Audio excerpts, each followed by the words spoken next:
안녕하십니까. 오늘부터 함께 읽는 신앙도서를 이어나갈 손민승 목사입니다. 저는 이 기독교 교양이라는 책을 가지고 여러분 앞에 섰습니다.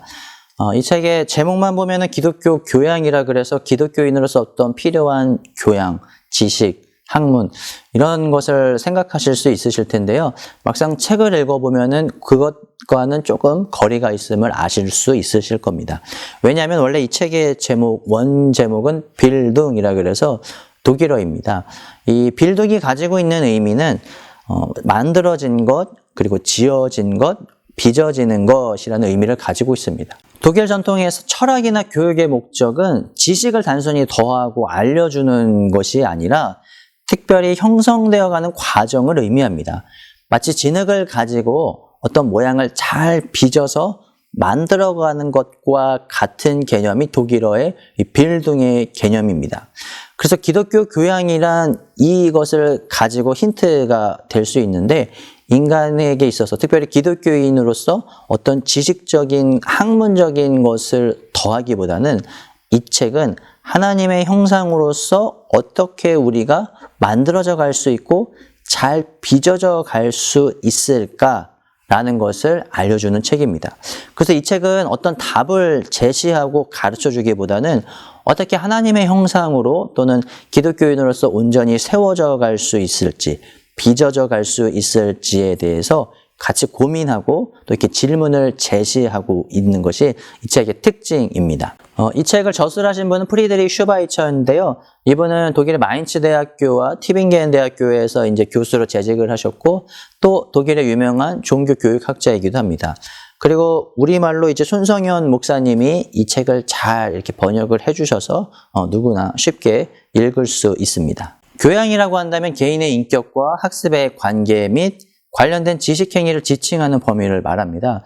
그래서 교양은 특별히 첫 번째 여러 가지 분야를 망라한 일정 수준의 지식이나 상식을 말하고, 고전문학이나 예술 등의 문화에 대한 조예가 있어야 하며 개인의 품위와 인격이 반영되고 행동과 연결이 됩니다. 그래서 교양이라는 것은 어떻게 딱 무엇이다라고 설명하기보다는 지식과 또 이 행동과도 쭉 연결이 되는 것을 의미하죠. 그래서 우리가 보통 교양하면은 뭔가 좀 많이 하는 것, 그리고 교양이라 그러면은 어떤 일정 수준 예의를 갖춘 것에 대한 것을 생각하는데 그것이 맞기도 합니다. 그래서 우리가 영화나 드라마 같은 데 보면은 왜 교양 없게 행동하지 마 이런 이렇게 말을 하는 대사들을 볼 수가 있죠. 주로 언제 사용하냐면 막 시끄럽게 소리 지르거나 또는 뭐 이렇게 행동이 무례하거나 이럴 때 우리가 교양이 없다라는 표현을 사용하는데, 그것도 어느 부분에서는 맞습니다. 교양은 단순히 지식에만 제한되어 있지 않고 행동과도 연결되어 있기 때문이죠. 그런 의미에서 교양의 지식적인 그리고 어떤 사전적인 의미에서는 여러 가지 우리가 가지고 있어야 되는 지식 그리고 행동도 포함이 됩니다. 교양은 사물에 대한 이해력과 그리고 영향력을 주고 있는 상태입니다. 그래서 이 교양이라는 단어는 원래 그리스어로 파이데이아인데 아이가 교육을 받아 몸에 익힌 상태를 의미합니다. 그래서 이 교양이라는 것이 아까도 말씀드린 것처럼 지식과 어떤 행동과도 연결이 되었는데 태어날 때부터 가지고 있는 것이 아니에요. 교양은 태어날 때부터 이렇게 가지고 있는 재능이라기보다는 후천적으로 교육받고 배우고 훈련되어서 만들어지는 것. 그래서 앞서 말씀드린 것처럼 빌둥이라는 의미가 가지고 있는 것처럼 만들어지고 지어지고 빚어지는 것. 그래서 기독교 교양이라는 것도 처음부터 가지고 있는 것이 아니라 우리가 기독교인으로서 또 그리스도인으로서 갖추어야 되는, 그래서 점차 하나님의 형상으로 만들어지는 과정에 필요한 것이 바로 이 교양이라고 볼 수 있습니다. 그래서 이 기독교 교양이라는 것은 일반 사회에서 말하는 그런 교양과는 조금 달라요. 그래서 하나님이 원하시는 형상으로 만들어지는 과정 가운데서 단순히 지식적으로 잘 배우고 어떤 신앙적인 교육을 잘 배움으로써 이렇게 많은 성경적인 지식을 알고 그런 부분들에 대해서 이해하는 개념이 아니라 하나님의 형상으로 온전히 만들어지는, 빚어져지는, 성숙해지는 성화의 과정의 하나의 필요한 부분이라고도 볼 수 있겠죠. 우리 사회에서 요구하는 교양이라고 한다면 사회적 기술이나 경제적 요구, 지식적인 능력을 의미합니다. 그런데 이 책에서는 신학적 관점에서 어떻게 기독교 이 교양이 이해를 풍성하게 할 수 있는지 보여주고자 하는 것이 책의 목적입니다. 기독교 교양과 기독교 신앙, 이 신앙의 관점에서는 사실 교양은 의미가 없습니다. 왜냐하면 구원받는 과정 가운데서는 전적인 하나님의 은혜로만 이루어지기 때문이죠.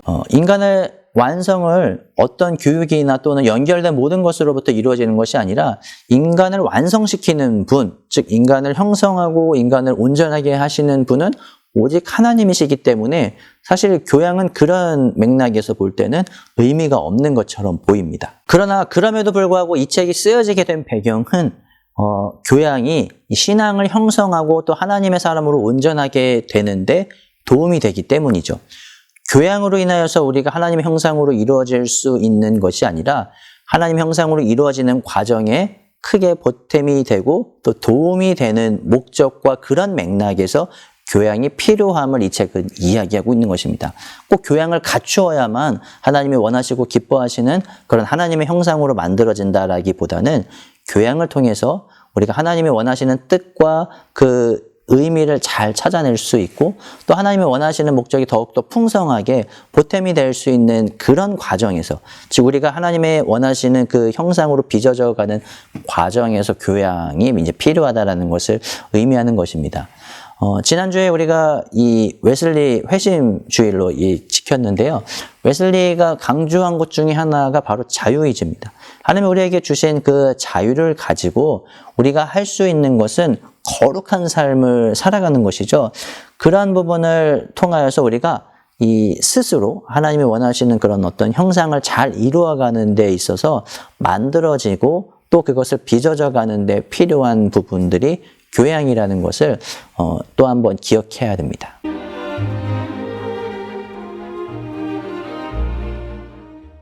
이 책은 크게 1장부터 4장까지로 구성이 되어져 있습니다. 그래서 1장은 교양과 신학의 관계를 역사적 맥락에서 살펴보고요.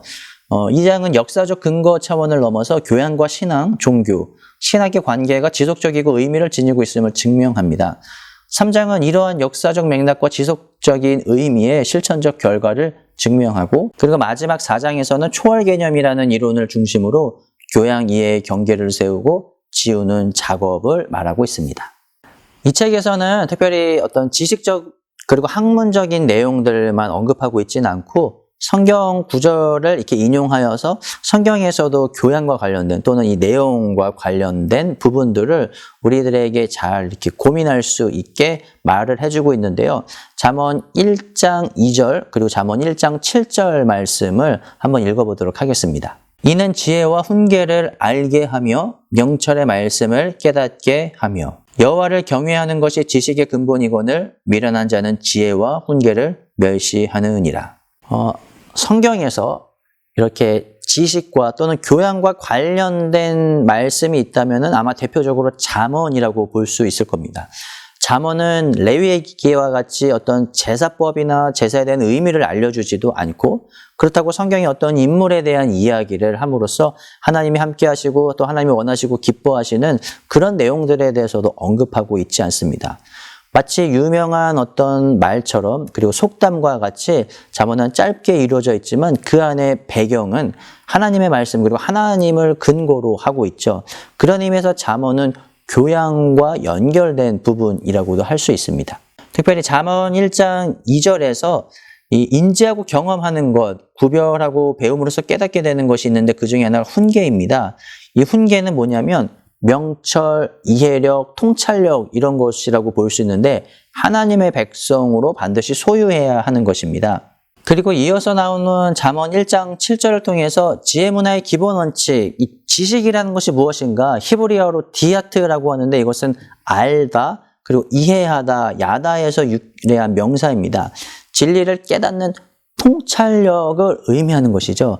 그래서 이처럼 잠언을 통해서 여호와를 경외함이 없이는 참된 지식을 소유할 수 없는 것, 그리고 이 근본, 시작을 뜻하는 단어에서 본문에서 가장 중요한 필수적인 요건인데 본질을 의미합니다. 잠언은 단순히 지식만 이야기하고 있지 않습니다. 잠언은 우리의 삶 가운데서 생활 방식을 통해서 하나님이 원하시고 기뻐하시는 삶, 그리고 우리가 어떻게 해야 더 잘 살 수 있는지, 특별히 하나님의 백성으로 잘 살 수 있는지에 대해서 알려주는 것, 그런 맥락에서 이 교양처럼 하나님이 원하시는 그 형상, 하나님이 원하시는 모습으로 어떻게 잘 빚어져 갈 수 있는지에 대해서 실제적인 것을 이야기해주고 있는 것이 잠언이라고 볼 수 있죠.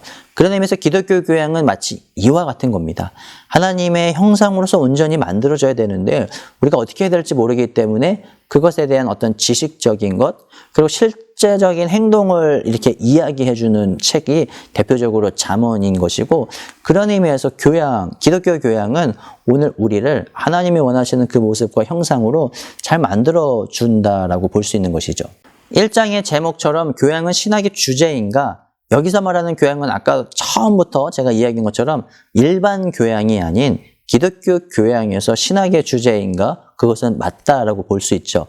왜냐하면 하나님의 형상으로 우리가 잘 빚어지기 위해서 필요한 내용들이기 때문입니다. 오늘 우리가 하나님의 형상으로 창조되었고 지어졌음을 기억하며 또 우리가 더 하나님이 원하시는 그 모습으로 잘 만들어가기 위해서는 저절로 이루어지는 것이 아니라 우리가 해야 할 역할이 있음을 기억해야 됩니다. 그래서 하나님이 우리를 더 잘 빚으시기 위해서 더 잘 우리를 하나님의 모습으로서 이렇게 인도하시는 과정 가운데서 우리가 해야 할 역할들이 있음을 기억해야 되고, 그 부분에 도움이 되는 것이 바로 교양. 이 교양은 하나님을 더 잘 알기 위해서 성경을 읽고 또 하나님이 원하시는 모습을 찾아가고, 그리고 우리가 할 수 있는 그 모습들, 잠언과 같이 성경이 말씀하고 있는 것들을 실천함으로써 지식적인 것과 행동하는 것이 일치되어서 교양을 점점 갖추어 나가는 것, 이것이 하나님이 원하시는 형상으로 만들어져 가는 것임을 기억하며 오늘 1장을 이렇게 마무리하도록 하겠습니다. 감사합니다.